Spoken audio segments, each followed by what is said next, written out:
जब आप सकारात्मक और श्रेष्ठ भोजन को ग्रहण करेंगे। भोजन कैसा हो? कहने लगे भोजन ऐसा हो जिसमें परमात्मा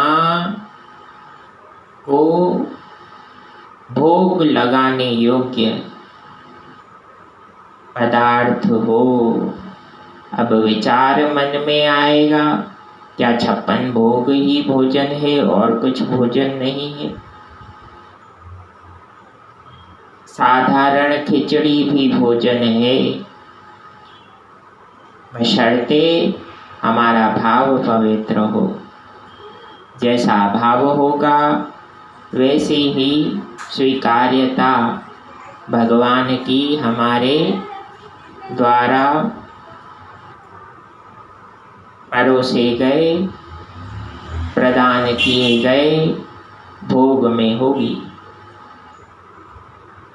इसलिए भोजन हम कैसा करते हैं उससे ही हमारे आचरण का प्रदर्शन हो जाता है, पता चल जाता है। इसका एक श्रेष्ठ उदाहरण राम कथा में मिलता है। वह यह, भरत जी जब प्रभु श्री राम को मनाकर वापस लाने के लिए जा रहे थे तो श्रृंगवेरपुर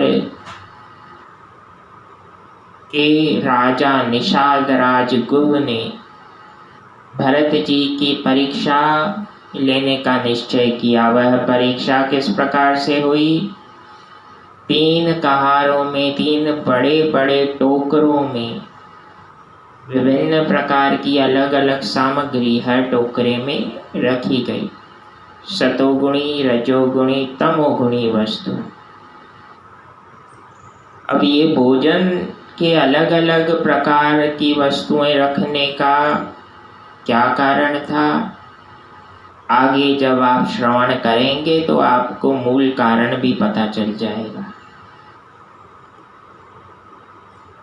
सतोगुणी भोजन के रूप में एक टोकरे में कंदमूल, फल और पुष्प आदि रखे गए, जो सात्विक भोजन है। दूसरे टोकरे में राजसिक भोजन के रूप में मिठाइयाँ, मेवे, ये सब रखे गए जो राजाओं को प्रिय है। और तीसरे टोकरे में उन भोज्य पदार्थों को रखा गया जो मनुष्य के खाने योग्य नहीं होता, जिसे शास्त्रों ने अभक्ष्य पदार्थ कहा। यहाँ निषाद राज परीक्षा ले रहे हैं भरत के मन में क्या है, भरत राम के प्रति कैसा भाव रखते हैं, यह कैसे पता चलेगा? जैसा हमारा मन का भाव भोजन के प्रति होता है, उस भोजन को ग्रहण करके हमें वैसे ही भावों की वृद्धि प्राप्त होती है। तो भरत जी के सामने जब उन टोकरों को रखा गया तो भरत जी का ध्यान सीधा सतोगुणी वस्तुओं, कंदमूल, फल पर गया।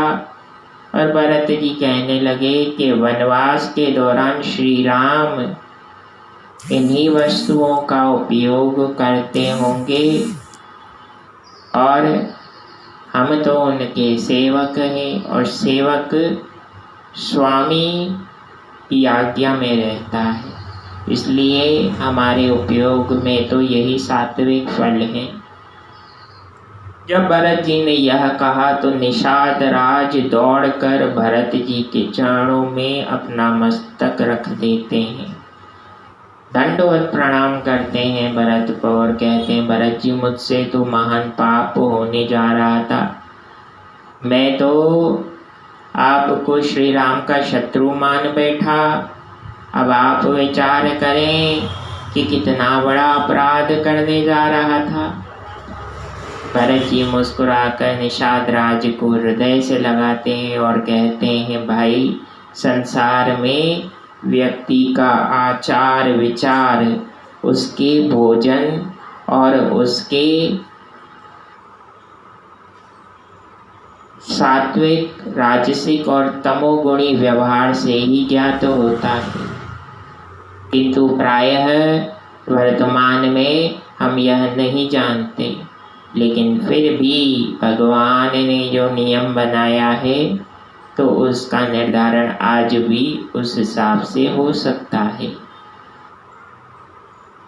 वह कैसे, उसकी समझ हमें जागृत करनी होगी। वही भोजन करें जो आपके मन को पवित्र बनाए, जो आपकी बुद्धि को पवित्र बनाए। व्यग्र बुद्धि, व्यग्र मन स्थायी व्यक्तित्व का भी नाश करने का कारण होता है। इसलिए मन को स्थायी रूप से स्थिर, अपनी बुद्धि को सदुपयोगी कार्यों में लगाने के लिए आवश्यक है।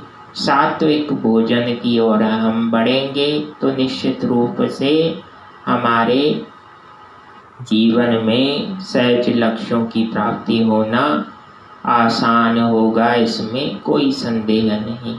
प्रभु श्री सीताराम की कृपा सभी श्रोताओं पर बनी रहे। राम कथा प्रसंगों को अधिक संख्या में सुनने के इच्छुक श्रोताओं के लिए विशेष सूचना, हमारे YouTube चैनल मनीष भगवान दास स्पिरिचुअल स्पीकर को आज ही सब्सक्राइब करें। वहाँ मोर देन 450 इतने कथा प्रसंगों का विशेष और विलक्षण संग्रह है। आप उसे सुनकर निश्चित रूप से लाभान्वित होंगे, यह मेरा पूर्ण विश्वास है। जय सिया राम, जय जय हनुमान। प्रसन्न रहें, आनंदित रहें। और सिंधी भाषा के श्रोताओं के लिए भी यह सूचना है कि मनीष विधानी YouTube चैनल को सब्सक्राइब कर सिंधी कथा प्रसंगों को श्रवण कर सकते हैं, जो विशेष रूप से आनंददायी है। क्योंकि जननी जन्मभूमिश्च स्वर्गादपि करियसी। जन्मभूमि, मातृभाषा और धरती माँ, ये विशेष रूप से पूजनीय होते हैं। जय सिया राम, प्रणाम। आनंदित रहें, प्रसन्न रहें, अपना और अपनों का ध्यान रखें।